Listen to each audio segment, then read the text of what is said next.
नेपालमा बनेको एउटा चिजले अमेरिकामा पिपल चोइस बेस्ट अवार्ड पाएको छ।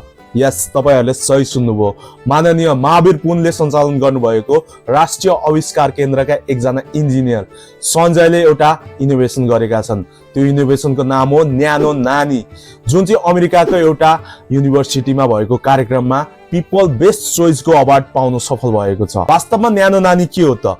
न्यानो नानी भनेको भर्खर जन्मिएका शिशुहरूको शरीरको तापक्रमलाई यथास्थितिमा राख्नको लागि प्रयोग गरिने एउटा उपकरण हो। विशेष गरी ग्रामीण तथा सीमित स्रोत साधन भएको स्वास्थ्य संस्थाहरूमा सरल र एकदमै कम लागतमा इन्स्टल गर्न सकिने एउटा उपकरण हो।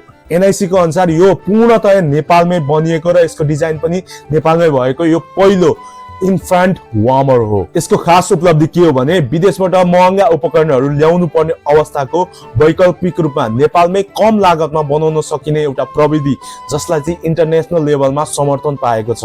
यसरी हेर्दा समस्या नेपालको भए तापनि यसले विश्व स्तरको समस्यालाई समाधान गर्न सक्छ, किनकि अमेरिकाका फेमस युट्युबर मिस्टर बिस्टले पनि यसलाई रिकग्नाइज गरेका छन्। उनले बिस्ट फिलन्थ्रोपी मार्फत नेपालका स्वास्थ्य केन्द्रहरूमा न्यानो नानी स्थापना गर्नको लागि प्रतिबद्धता गरेका छन्। यसरी हेर्दाखेरि मिस्टर बिस्ट जस्तो मान्छेले यसरी गरिरहँदाखेरि उसका अन्य प्रोजेक्टहरूमा पनि यो चिजलाई लान सक्छ। यसरी नेपालमा बनेको एउटा सानो चिज, एउटा इनोभेसन चाहिँ विश्व स्तरमा समस्या समाधान गर्न सक्छ। त्यसैले नेपाली इनोभेसनको विश्वभर यसरी चर्चा भइरहँदाखेरि हामी नेपाली भएर हाम्रो नेपाली इनोभेसनलाई थोरै केही रिकग्नाइज गर्न सक्छौँ कि?